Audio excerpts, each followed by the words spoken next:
சிவாய நம. உலகலாம் உணர்ந்தோதற்கரியவன் நிலவுலாவிய நிர்மலி வேணியன் அழகில் ஜோதியன் அம்பலத்தை ஆடுவான் மலர் சிலம்படி வாழ்த்தி வணங்குவோம். எல்லாமல்ல அம்மையப்பனாக விளங்கக்கூடிய மீனாட்சி அம்பிகா சமேத சுந்தரேஸ்வர பெருமானுடைய திருவடிகளை வணங்கி இந்த நாயடியேன் கனவிலும் நினைவிலும் நித்தம் நித்தம் பூஜை செய்யக்கூடிய என்னுடைய உபாசனை தேவதை அன்னை ஸ்ரீ வாராகி அம்பாளுடைய மலரடிகளையும் பணிந்து உலகம் முழுவதும் வாழக்கூடிய என் அன்பு பக்தர்களே, குரு பகவான் வக்ர நிவர்த்தி. அன்பு பக்தர்களே, ஆதித்யாதி நவகிரகங்கள்ல ரொம்ப முக்கியமான ஒரு கிரகம் குரு பகவான். இயற்கை சுபர் அப்படின்னு சொன்னா நம்ம யாரை சொல்லுவோம்? எடுத்த உடனே குருவை தான் சொல்லுவோம். இருக்கிறதுலே ஒரே நல்லவர் அவரு தாங்க. மீதி எல்லாரும் கால சூழ்நிலைக்கு ஏற்ப அல்லது தன்னோடு சேர்கின்ற கிரகங்களுக்கு ஏற்ப தன்னையே மாத்திப்பாங்க.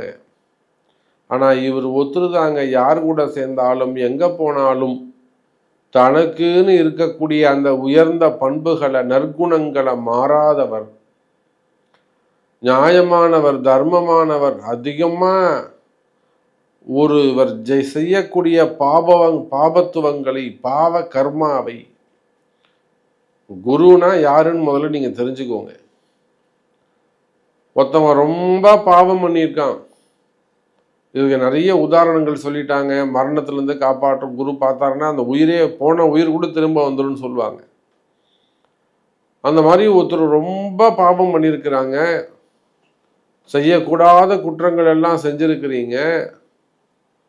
அப்படி செய்யக்கூடாத பாவம் செஞ்சு கூட உங்களை காப்பாற்றணும்னு கருணை காட்டணும்னு சிவபெருமான் முடிவு செஞ்சிட்டா ஏதோ ஒரு வகையில உங்க ஜாதகத்துல குருவை விட்டு உங்களை பார்க்க வச்சிருவார். குரு பார்ப்பாரேயானால் உங்களுடைய பாவத்தை பாதி அவர் எடுத்து பாருங்க. பாருங்க எவ்வளோ கருணை பாருங்க. யாருன்னே தெரியாத ஒரு புண்ணியமா, நீ கஷ்டப்படாதடா தம்பி, உன் பாவத்துல பாதி குருகிட்ட கொடுத்துரு அப்படின்னு குரு பாதி பாவத்தை வாங்கிப்பாராம். அப்போ உங்களுடைய பாவத்தை முழுமையாக குறைக்கக்கூடிய அற்புதமான ஒரு கிரகம் இருக்குன்னு சொன்னா அது குரு பகவான். அதனால தான் நம்முடைய இந்து தர்மம் குருவை வணங்க வேண்டும். குருர் பிரம்மா குருர் விஷ்ணு குரு தேவோ மகேஸ்வரஹா குரு சாட்சாத் பரம்பிரம்மா தஸ்மை ஸ்ரீ குருவே நமஹா. குருதாண்டா அம்மா, குருதாண்டா அப்பா, குருதாண்டா தெய்வம். எல்லாமே குருவின் வடிவம்னு நம்ம தர்மம் சொல்லி கொடுக்குது. அப்போ உலகம் முழுவதும் வாழக்கூடிய என் அன்பு பக்தர்களே, உங்களுக்கு ஏதேனும் ஒரு நன்மை நடக்க வேண்டும் என்று சொன்னால், ஆனா ஏதோ ஒரு நன்மை நடக்கணுங்க. திருமணம் ஆகணும், என்ன சொல்றாங்க? சாமி குரு பலன் வந்துருச்சா பாருங்க. எப்ப குரு பலன் வருது? எத்தனை மாசத்துக்கு இந்த குரு பலன் இருக்கு? இந்த சித்திரை வரலும் இருக்குமா? சித்திரைக்கு மேலே குரு பலன் முடிஞ்சிருச்சுன்னா அப்புறம் 2 வருஷம் ஆகும் சொல்கிறாங்களா இல்லையா?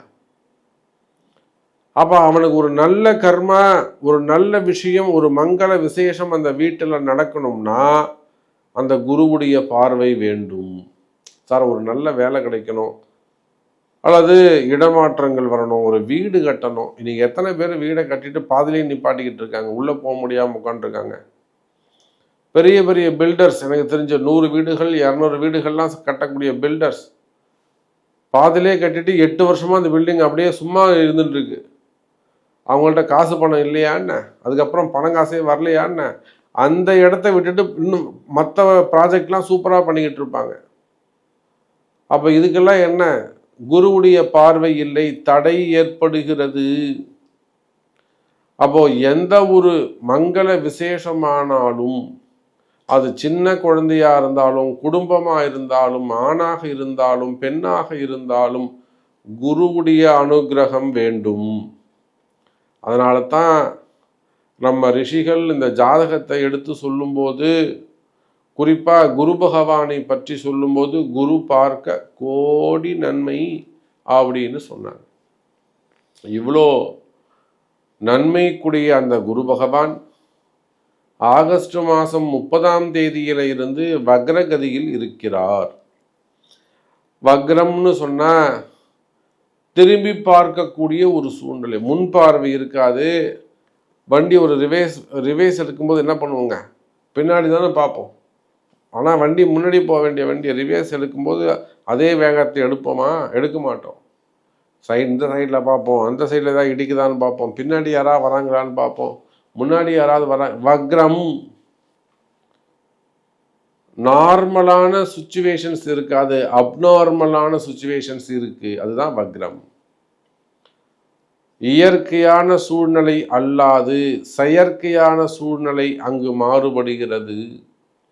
அப்போ பிரபஞ்சத்திற்கு நல்லது செய்ய வேண்டிய குரு பகவான் வக்ரம் பெற்றிருக்கிறார்.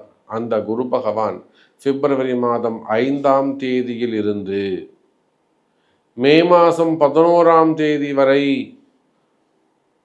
ரிஷபராசியிலே நார்மலான வக்ர நிவர்த்தி அடைந்து ரிஷபராசியில் செயல்படுகிறார்.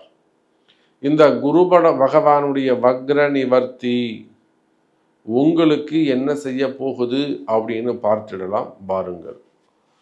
அன்பார்ந்த கன்னி ராசி அன்பர்களே, குரு பகவான் வக்ர நிவர்த்தி ரொம்ப ரொம்ப முக்கியம். கன்னி ராசிக்கு 9ல் குரு. அது என்னவோ தெரியல, இந்த குரு பகவான் 9க்கு வந்து கொஞ்ச நாள் தான் இருந்தார். ஒரு 6 மாதம் வக்ர நிவர்த்தி ஆயிட்டார். கன்னிராசி அன்பர்களே, இந்த குரு பகவான் மட்டும் 9ல் இருக்கிறவர்களும் நீங்க தான் ராஜா. உங்களுக்கு உயிர் பாதுகாப்பு உண்டு, உங்களுக்கு உயர் பாதுகாப்பு, நல்ல ஒரு ஹையர் ரெஃபரன்ஸ் உண்டு. ஒரு பெரிய ஆளுடைய நட்பு உங்களுக்கு கிடைக்கும். பெரிய நபர்களுடைய, தொழிலதிபர்களுடைய அல்லது உங்களோட உயர்ந்த பொறுப்புகள் இருக்கக்கூடிய நட்பு உங்களுக்கு கிடைக்கும், சப்போர்ட் உங்களுக்கு கிடைக்கும்.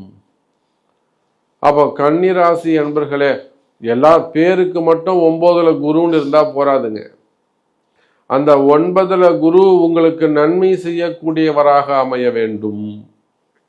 நிச்சயமா 2 9 அல்லது குருவை எடுத்துக்கிட்டீங்க அப்படின்னு சொன்னால் 4 7 அந்த குரு உங்களுக்கு 9ல் உட்கார்ந்து ராசியை பார்க்கின்ற பொழுது உலகம் முழுவதும் வாழக்கூடிய கன்னிராசி என்பர்களே, நீங்க யாராக இருந்தாலும், செல்வந்தர்களாக இருந்தாலும், மடாதிபதிகளாக இருந்தாலும், ஆன்மீக பெரியோர்களாக இருந்தாலும், கலைத்துறையை சார்ந்தவர்களாக இருந்தாலும், அல்லது ஆலய வழிபாடுகளில் ஈடுபட்டிருக்கக்கூடியவர்களாக இருந்தாலும், பக்திமான்களாக இருந்தாலும், தர்மத்தை எடுத்து சொல்லக்கூடியவர்களாக இருந்தாலும், தொழில் செய்யக்கூடியவர்கள், வியாபாரம் செய்யக்கூடியவர்கள், உத்தியோகம் செய்யக்கூடியவர்கள், குடும்பஸ்தர்கள், குடும்ப பெண்கள், மாணவ செல்வங்கள், நீங்கள் யாராக இருந்தாலும் எனதருமை கன்னிராசி என்பர்களே, இன்று முதல் உங்களுக்கு ஒரு நல்ல வாழ்க்கை ஆரம்பம். உங்களுக்கு 1008 கஷ்டங்கள் இருக்கலாம். உங்களுடைய கஷ்டங்கள் எதுவாக வேண்டுமானாலும் இருக்கலாம். அந்த கஷ்டங்கள் விலகி நல்ல முறையில் ஒரு யோகமான காலம் ஆரம்பம். கன்னிராசி நேயர்களே, அப்போ கன்னிராசி நேயர்களே, இந்த குரு பகவான் வக்ர நிவர்த்தி என்பது 9ல் குரு என்பது ஒரு மிகப்பெரிய தனயோகம், ஒரு மிகப்பெரிய பணயோகம். அப்பேற்பட்ட பணயோகம், தனயோகம், மகாலட்சுமி யோகங்கள் எல்லாம் இந்த பிப்ரவரி மாதம் 5ஆம் தேதியிலிருந்து உங்களுக்கு ஆரம்பம். அப்போ பண கஷ்டங்கள் தீரும், கொடுக்கல் வாங்கல்ல இருக்கக்கூடிய கஷ்டங்கள் நிவர்த்தியாகும், கடன் சுமைகள், கடன் பிரச்சனைகள் குறையும். அதோடு மட்டுமல்ல கன்னி ராசி அன்பர்களே, கொடுத்த பணம் திரும்ப கிடைக்கும்.